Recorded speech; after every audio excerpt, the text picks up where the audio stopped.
Hey, Quasigamo here, with a Dungeons & Dragons 5th edition power build. Have you ever wanted complete mastery of the elements like the Avatar and the Avatar state? Or to throw small nuclear bombs like Naruto's many styles of Rasengan? Or how about launching a massive spirit bomb like Goku? Well, this build will allow you to do all this and more. And now what do we need to make this build work? We need to be able to have a variety of elemental damage at our disposal, the ability to deal raw damage by bypassing resistances, the ability to deal massive amounts of damage, and finally, we need the ability to keep allies safe by controlling our destruction. Now into the build.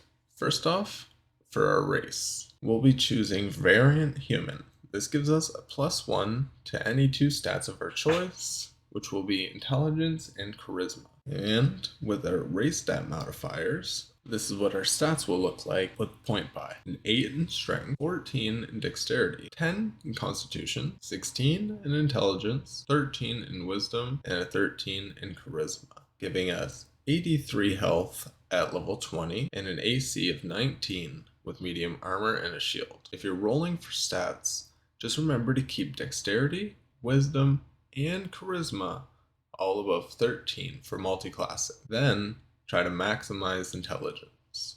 As our character gains levels, we're going to put our ASIs into intelligence until we get up to 20. And then for feats, since we're a variant human, we'll get access to a feat at level 1, which will be Meta Magic Adept, giving us 2 sorcery points and letting us pick up to 2 meta magic features from the Sorcerer Meta Magic feature.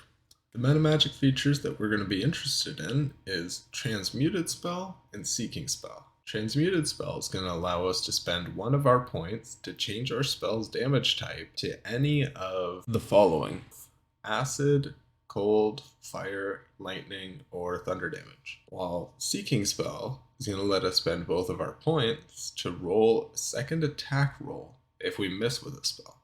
And as the character levels up, we're going to pick up another feat, being Elemental Adept, which is going to allow us to specialize in a damage type, ignoring resistance in one of the listed damage types from Transmuted Spell. Now for the class levels. We're going to have 2 levels in Fighter, 2 levels in Cleric, 2 levels in Warlock, and 14 levels in Wizard. Our starting class will be Fighter, giving us proficiencies in Strength and Constitution saving throws, and allowing us to use all weapons and armor.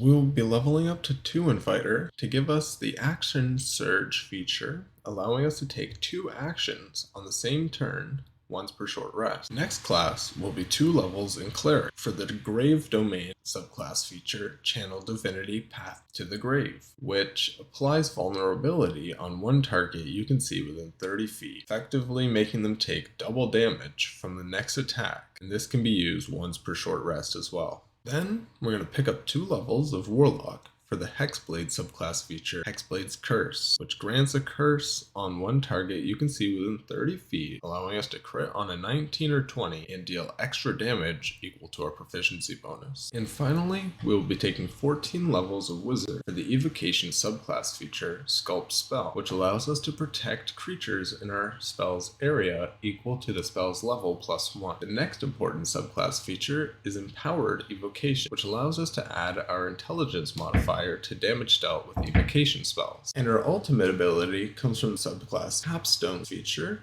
Overchannel, which allows us to maximize the damage we deal with a spell cast at levels 1 to 5. And in this build, we will be using 2 primary spells for damage dealing. For single targets, we'll be using Chromatic Orb, which is a first level wizard spell that deals 3d8 damage of our damage types, plus 1d8 per level beyond the first level, for a max of 7d8s when using Overchannel, dealing 56 damage. For situations with multiple targets, we'll be using everybody's favorite spell, Fireball, which is a 3rd level wizard spell that deals 8d6 fire damage plus 1d6 per level beyond 3rd for a max of 10d6, dealing 60 damage when overchanneled.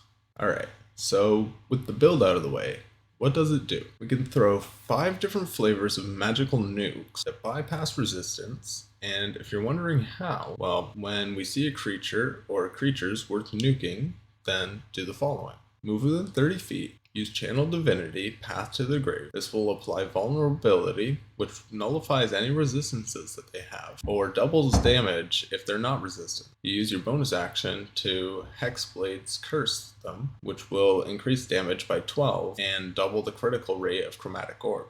Then use Action Surge in order to be able to use another action, which will be used to overchannel cast Fireball at 5th level to deal 142 damage to your target and 65 damage in an AoE, or Chromatic Orb at 5th level to deal 134 damage to your target on a normal hit and 246 damage on a critical hit. Anyways, I hope you all enjoy this build as much as I do. If you have any other builds you like to play, then leave a comment down below. Subscribe for more Dungeons & Dragons and other gaming content. QuasiGamo, out.